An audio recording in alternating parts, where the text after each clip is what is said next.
আপনাদেরও ততটুকু অধিকার, সকলের সমান অধিকার, এবং সেই জিনিসটা আমরা আগামী দিনে নিশ্চিত করব ইনশাআল্লাহ।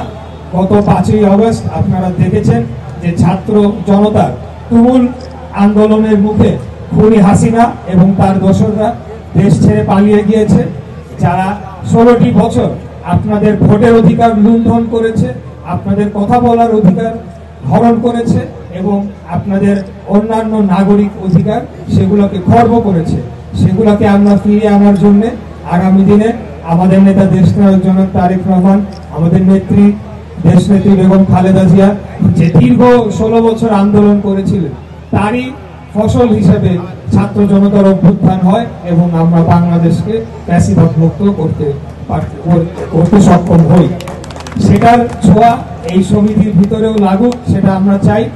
আমি শুনেছি যে 16 বছর বা আরো বেশি সময় ধরে নাকি এই সমিতির নির্বাচন হয়, তো আগামী দিনে সেটার যাতে পুনরাবৃত্তি না ঘটে, প্রত্যেকটি সমিতির যে আগামী দিনে যারা দায়িত্বভার গ্রহণ করবে সকলেই যাতে যারা এই সমিতির অরিজিনাল সদস্য তাদের সরাসরি ভোটের মাধ্যমে নির্বাচিত হয়ে এই সমিতিকে পরিচালনা করে, এই মার্কেট সমিতিকে পরিচালনা করে, সেটার জন্য আমরা প্রতিজ্ঞাবদ্ধ, প্রতিশ্রুতিবদ্ধ জনপ্রতিনিধি হিসেবে আমরা আমাদের জায়গা থেকে সেটা আমরা নিশ্চিত করব ইনশাআল্লাহ।